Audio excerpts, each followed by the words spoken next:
Cinematic, slightly dramatic, opening music cue. The laptop glows on a beachside table. The passport is stamped. That's the dream, right? Freedom, adventure, work from anywhere.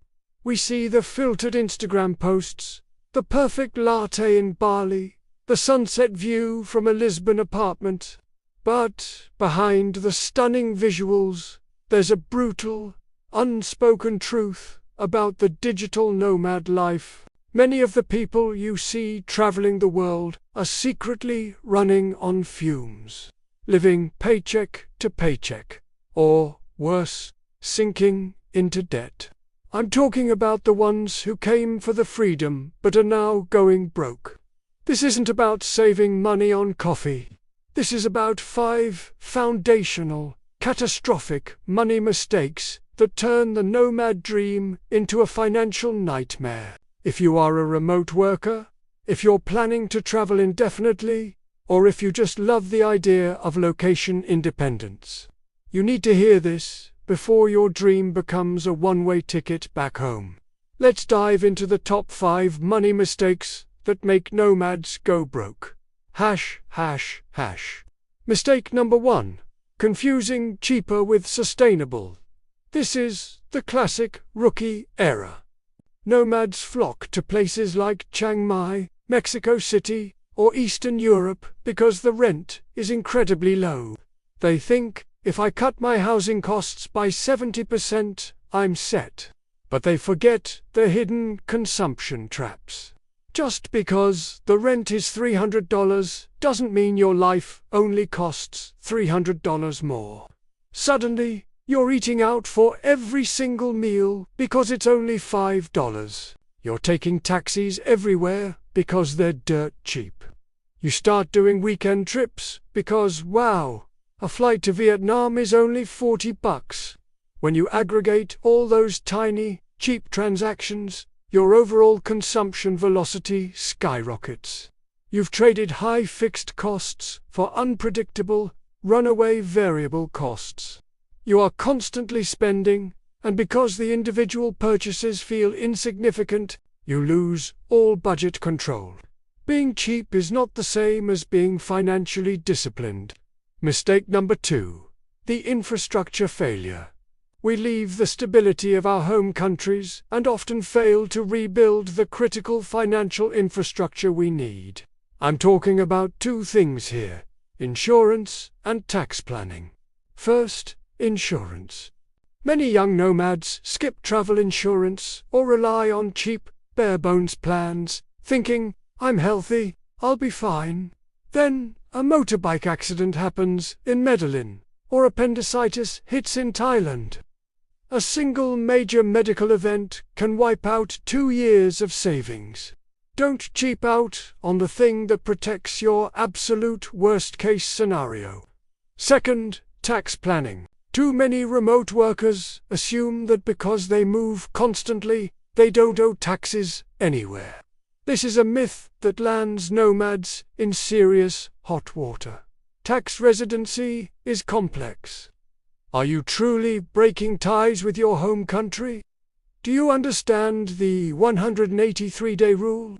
Ignoring global compliance risks, massive fines and back taxes that can permanently derail your financial future? If you earn income remotely, invest in an accountant who understands international tax law. It is non-negotiable. Mistake number 3.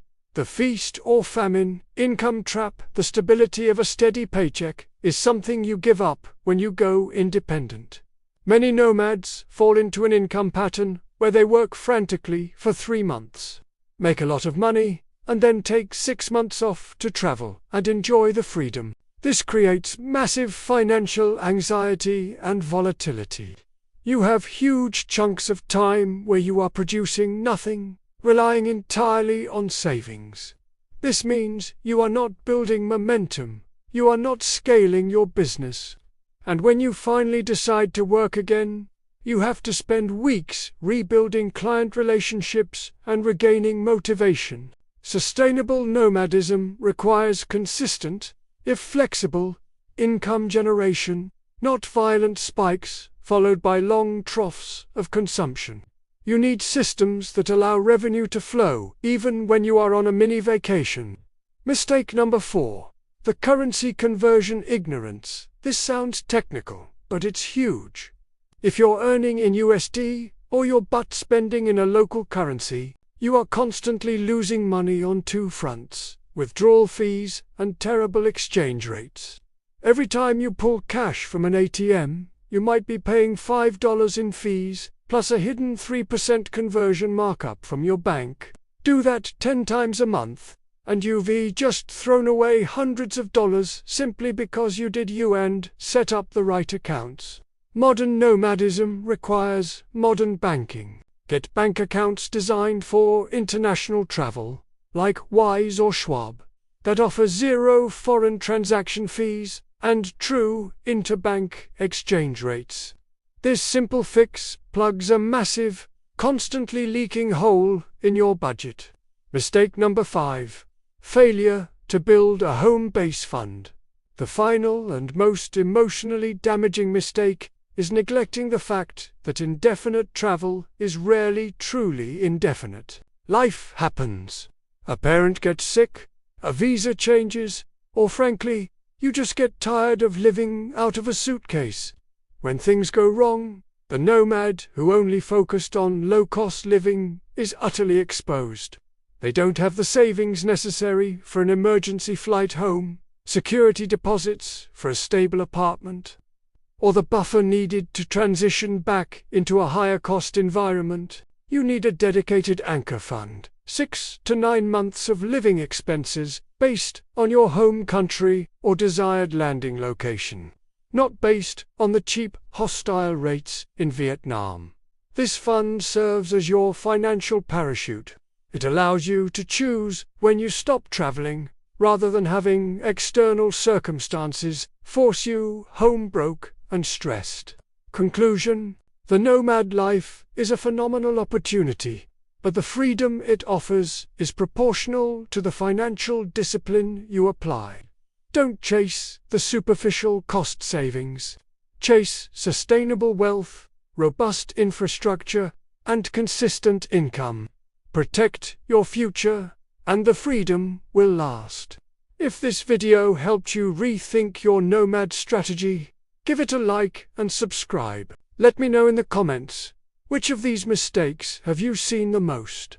Safe travels, and stay financially stable out there.